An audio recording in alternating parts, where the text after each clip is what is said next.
Welcome to Kadampa podcasts.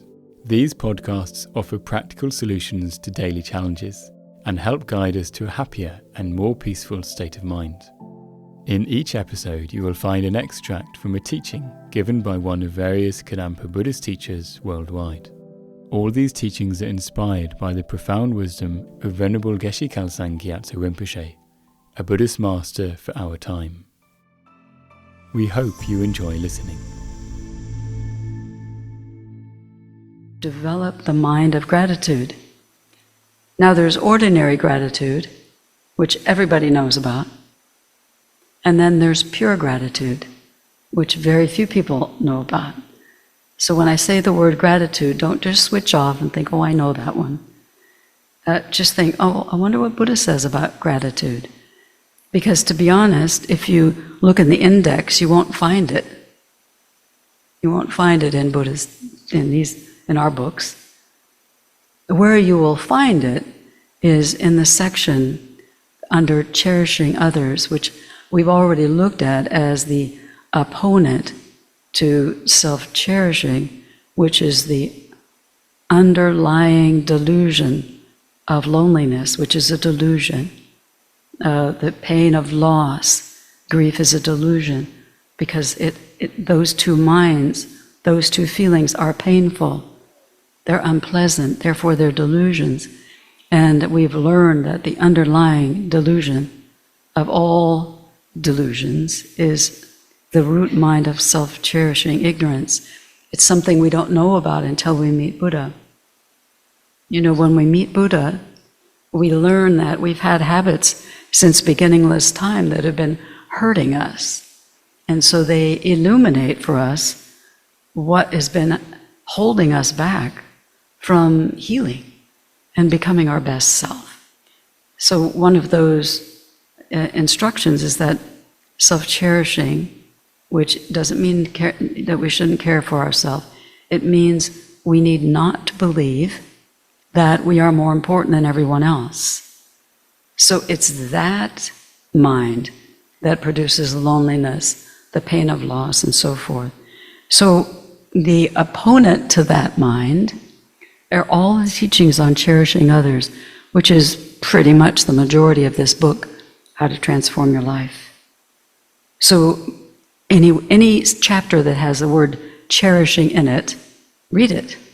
Whenever you're feeling lonely, read it. I need cherishing. I need to understand cherishing. And here we're going to look at how do we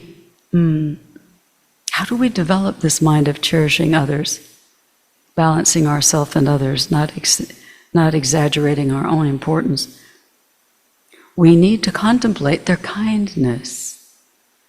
That's where you'll find the word gratitude. I think only once in this book. It's in this section, gratitude. But we're going to look at how do we develop gratitude from a Buddhist point of view, is by contemplating the kindness of others. So normal kindness, when we develop gratitude, like in Thanksgiving, when it's coming, everybody develops gratitude.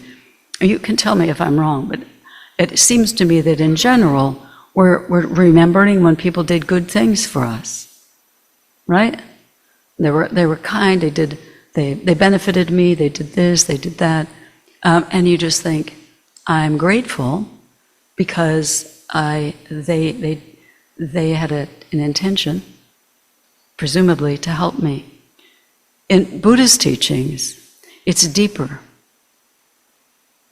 Because Buddha explains that when somebody is kind, it doesn't depend at all on their motivation. Not at all. This is like deep and pure. That means that whether someone intended to be kind to us or not doesn't matter. All that matters is that we receive benefit. We receive benefit. So in that way, we receive kindness from every single living being, which we're going to look at.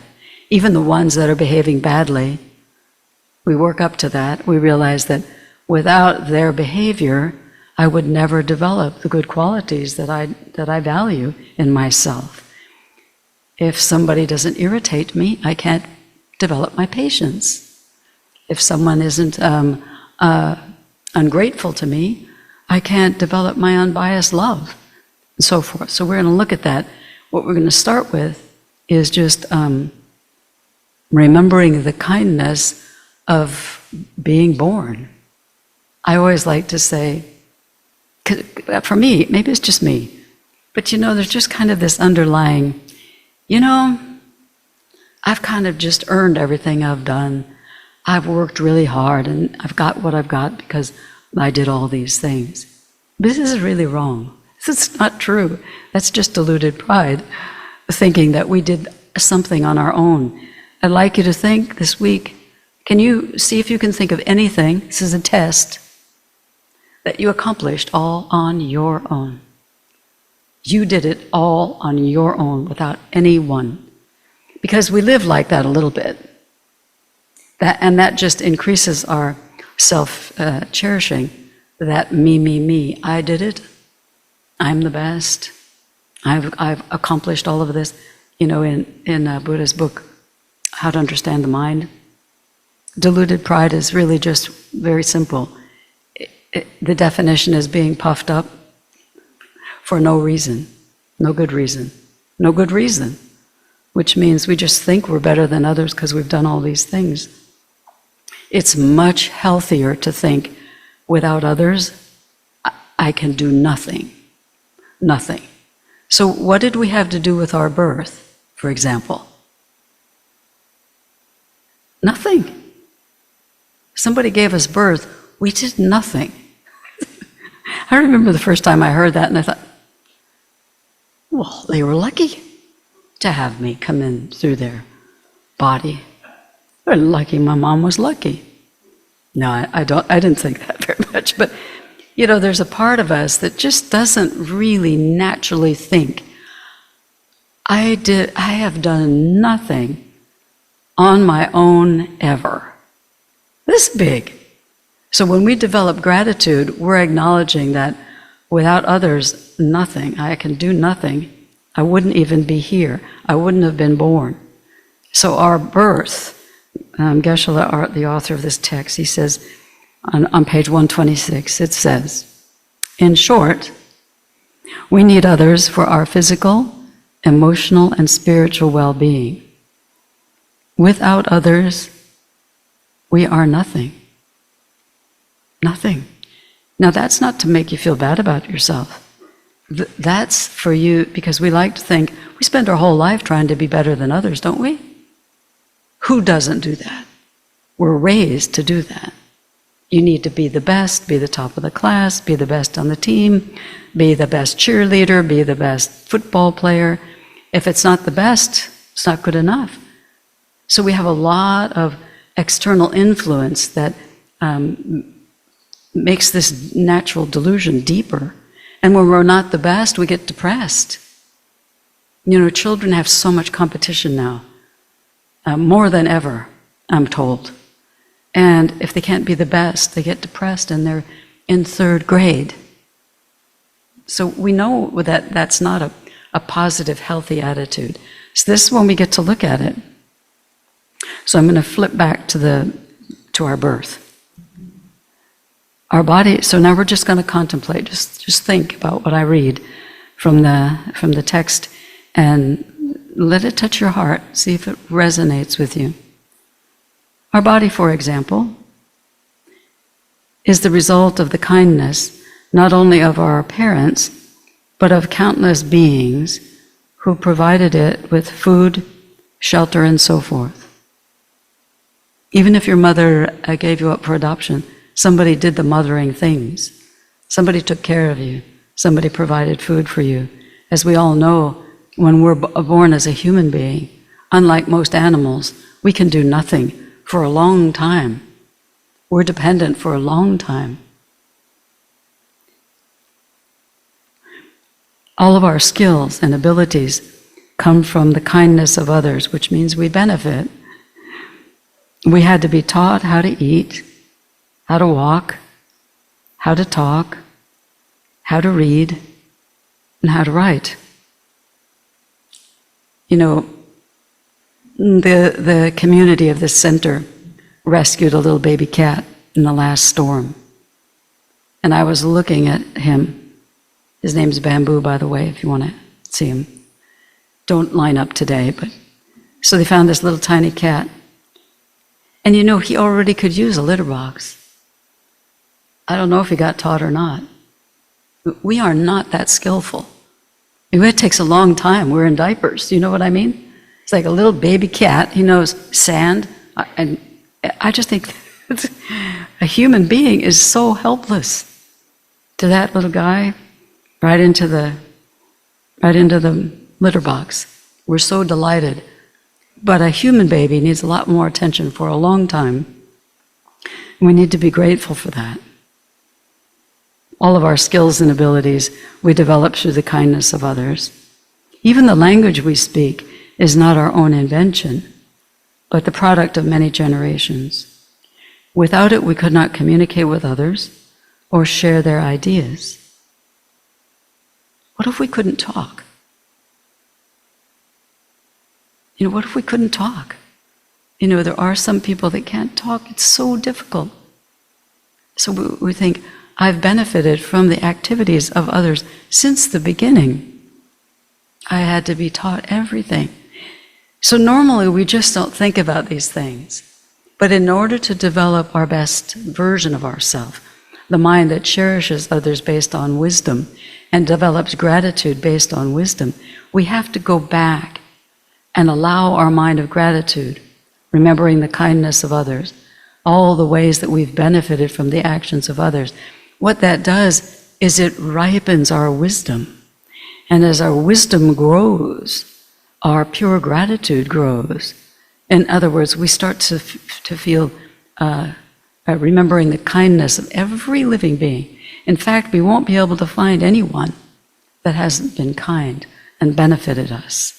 Then you live in a world full of kindness. Whether we live in a world full of kindness or unkindness doesn't depend on the world. Because as we know from Buddha's teachings, all objects, everything that we see and perceive, is actually coming from the side of the mind. Nothing is out there waiting to be discovered. This is Buddha's biggest teaching. And when we realize more and more about wisdom of emptiness, this teaching makes a whole lot more sense. So if we decide, I am going to develop the wisdom of remembering the kindness of others, so that my mind develops gratitude, which is the opponent to loneliness. Because with gratitude, we feel connected and grateful to everyone. It is the way to connect with others. Last week we looked at connecting through compassion. This week we're looking at connecting through gratitude, remembering kindness so that we don't feel the illusion of being alone. That's what gets us. We think we're so alone, so different. No one understands me. I feel like the only one that's ever gone through this. When our delusion's really functioning, we feel that way. We feel isolated from everyone and everything, and we all have this at times. But we can get rid of it. We can get rid of it completely. We just need to understand how to override that, transform it. So part of it is this contemplation.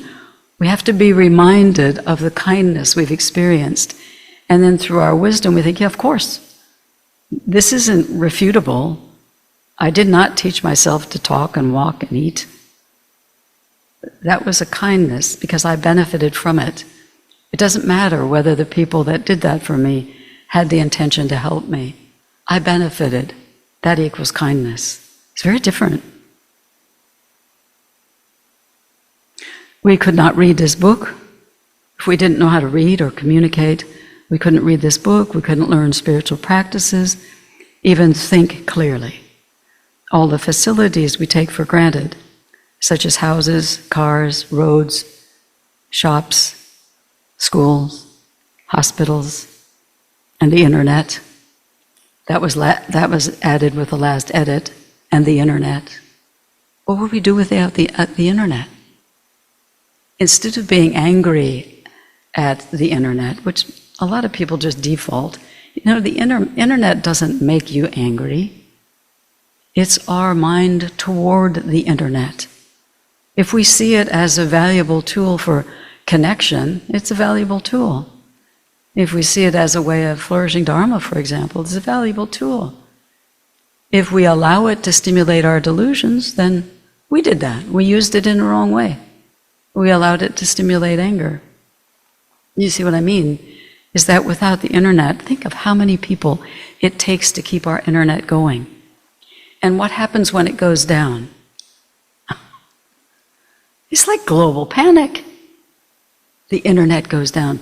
So why don't we be different? Why don't we think, I am so grateful for the internet? Instead of saying, oh, that social media is the reason my kids are a mess, and that social media is the reason. Let's just be different and think, I'm so grateful for my ability to communicate. Now you can communicate with people in South Africa in a second. That's amazing. There's so many people. So if you're going along with me as we're doing that, you can feel your mind open and become more and more positive, more and more connected and loving, because gratitude is a connecting mind. It's seeing the kindness instead of seeing the unkindness. So we have a choice because we have wisdom. We can choose to see everything and everyone as unkind, and that's what they'll be for us. Or we can choose, out of wisdom, to see everybody as kind. I receive benefit from everyone. The people that are nice to me, the people that aren't. I can receive benefit from everyone. That's a valid, wise mind. Or we can live in the narrow view of self-cherishing.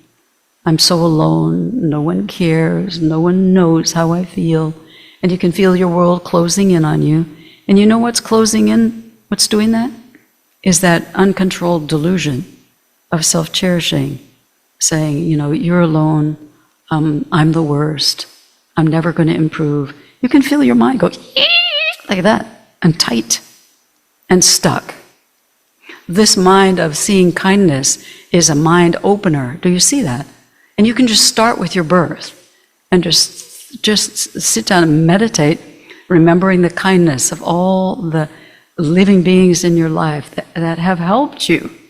And your mind will get bigger and bigger and bigger. And guess where loneliness goes? Not appearing. Remembering kindness is as cherishing love. When you have cherishing love, you can't have loneliness. I think this is magical, don't you?